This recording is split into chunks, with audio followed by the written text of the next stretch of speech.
उसने अब मुझे सेक्स की बातें करने के लिए बोला। मुझे अच्छा नहीं लग रहा था। जब मैं 18 साल की थी, मैं एक बहुत ही सीरियस रिश्ते से बाहर आई थी और नए लोगों से मिल रही थी। मैंने एक डेटिंग ऐप पर एक लड़के से बात करनी शुरू कर दी। मेरे पेरेंट्स को मेरे पहली रिलेशनशिप के बारे में कुछ नहीं पता था। डेटिंग ऐप पर आते ही मुझे कई लड़कों के मैसेज आने लग गए। उनमें से कई तो बिगड़े हुए थे, पर जल्दी ही मुझे एक अच्छे दिख रहे लड़के का मैसेज आया। मुझे उसका नाम नहीं याद आ रहा, तो मैं उसे अभी के लिए जतिन कहकर बुला रही हूँ। जतिन उस समय करीब 23 साल का था जब उसने मुझे मैसेज किया। उसने मैसेज में मेरी तारीफें की और अनुभवहीन होने के कारण मैं काफी खुश हुई और शर्माई भी।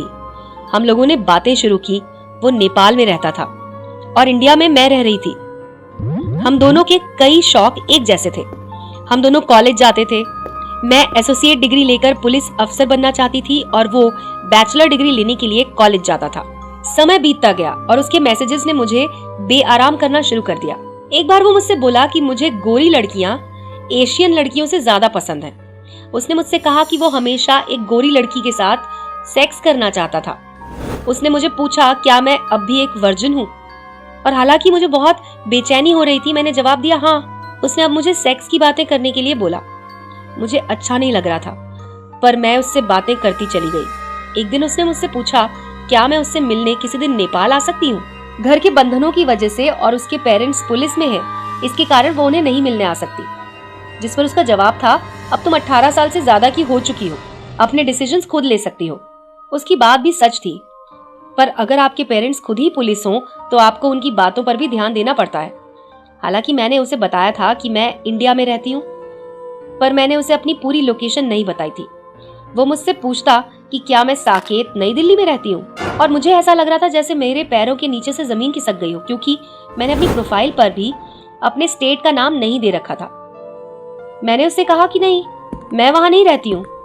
उसने मुझसे कहा कि उसे पता है कि मैं झूठ बोल रही हूँ, और मैंने मान लिया। फिर उसने मुझसे मेरा एड्रेस मांगा और मैंने देने से मना कर दिया। वो गुस्सा हो गया और मुझसे बोला हर कोई अपना एड्रेस दे देता है, और जो कि मुझे पता है कि सच नहीं है। मैंने उसे ब्लॉक कर दिया, मगर कहानी वहीं खत्म नहीं होती है। कुछ हफ्तों बाद कुछ लोगों ने मेरे पड़ोस में घर के अंदर धावा बोल दिया, मगर उन लोगों ने कोई चीज चोरी नहीं की, वो बस किसी को ढूंढ रहे थे। ये सुनते ही मेरा दिल सीने से बाहर आने लग गया। जतिन जरूर मुझे ही खोज रहा होगा। कुछ समय के बाद उन्होंने खोजना बंद कर दिया। आज भी ये ख्याल मुझे डरा देता है कि अगर जतिन मुझे सच में खोज लेता तो क्या होता।